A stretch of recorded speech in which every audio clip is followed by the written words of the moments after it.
This case has some very extraordinary aspects. My first theory was that the two coachmen were taking a body somewhere with the idea of disposing of it and got onto the wrong road. Huh? However, an investigation of the vicinity shows no deaths nor disappearances reported. And if these two men were attempting to dispose of a body, they'd scarcely want to attract attention to themselves by dressing in livery.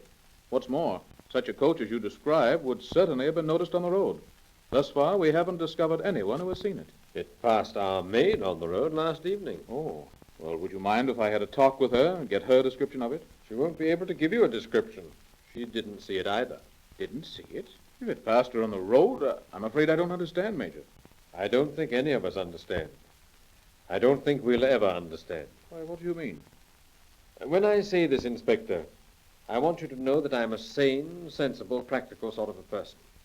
But in a universe as complex as ours, it is conceivable that there are other worlds, other planes of existence, events which occur in time and space, not our time and space.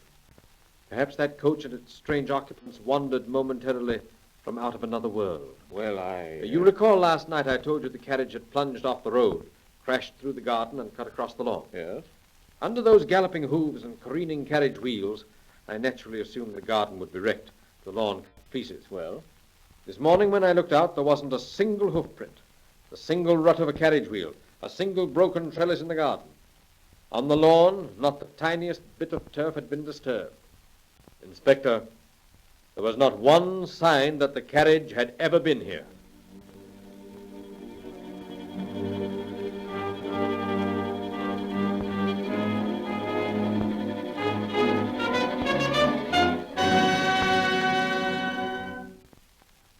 And now, ladies and gentlemen, I am turning the microphone over to Dr. Hirsch for his comments on the story you have just heard. Thank you. This dramatization was based upon an actual report given to the British Society for Psychical Research by Major Charles Gordon Beck. A mysterious coach carrying a dead woman, crashing across a lawn, yet leaving no marks, then disappearing into the night. And mind you, 4 sane people believe they saw it. What is the explanation? Now, from a scientific standpoint, we cannot begin our investigation with the assumption that the report is true. Neither can we take the opposite assumption, that it is false. In drawing our conclusions in this respect, there are several points to be considered. First, the character of the percipient, that is, the person who claims to have perceived or witnessed the phenomenon. We have to decide, by whatever ability we have in judging a man's character, whether he is truthful or not. Before we decide he is not telling the truth, we should find some inconsistencies in his story, or at least some motive or reason for his telling a falsehood. But if we fail to find these, we do not yet have to assume that his story is true. The man might be telling an untruth and yet be perfectly honest. He may be an imaginative type, capable of conjuring up in his mind all manners of weird experiences and actually believing them. Or he might have had an hallucination. Once again, we have to judge a man and decide whether he is an imaginative type, the kind of person who would dream dreams and see visions. If we decide that he is telling the truth, that he actually saw what he claims to have seen, there is still the possibility that he is a victim of a hoax, a practical joke.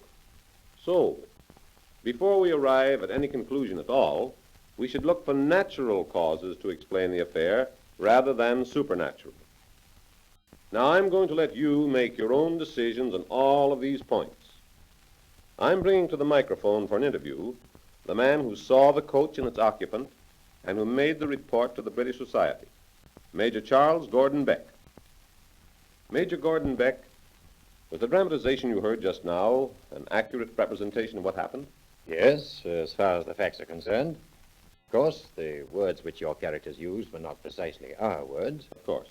But the story we presented was just as it actually happened. Yes, yes. How long ago did this happen? Let me see. About 11 years ago, last August. Mm-hmm. Where did it happen? In Devonshire, England, where I was living. Did the house you lived in have the reputation of being, haunted? No, not that I heard of. In your experience, had anything strange ever happened there before? No, Or after this curious affair? never. You are an army officer, are you not? I was. I'm retired now. In your own personal experience, not only in your home in Devonshire, but anywhere, anytime, has any other occurrence like this ever happened to you? Have you ever experienced hallucinations? No, nothing like that. Do you believe in supernatural phenomena? Well, no, I can't say that I do. I've always considered myself a practical man. Yes. Now, understand, Major, we're not trying to trip you up, but simply attempting to find some sort of logical explanation. How do you know you didn't imagine the whole thing?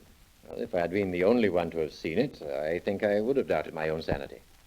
But my son accompanied me down to the creek, and my wife and daughter saw the coach pass the house. I don't think we all could have imagined it. Well, how do you know it wasn't a practical joke that someone was playing on you? Well, that wouldn't explain the absence of wheel marks on the lawn and in the garden. All right. Then let's take another assumption. Let's assume there's a family living in the country, getting a bit bored with life, and they make up the story just to amaze the neighbors. Remember, I'm not saying you did make up the story, of course. I'm asking if that isn't a logical explanation. Yes, perhaps it is. But they'd have to be very silly people, and they'd probably gain a reputation of being unmitigated liars.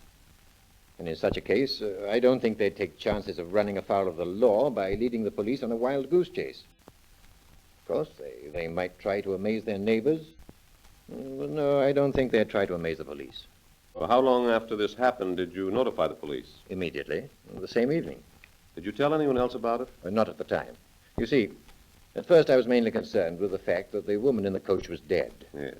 I didn't realize how unearthly the affair was until the next morning, until I saw there were no marks on the lawn.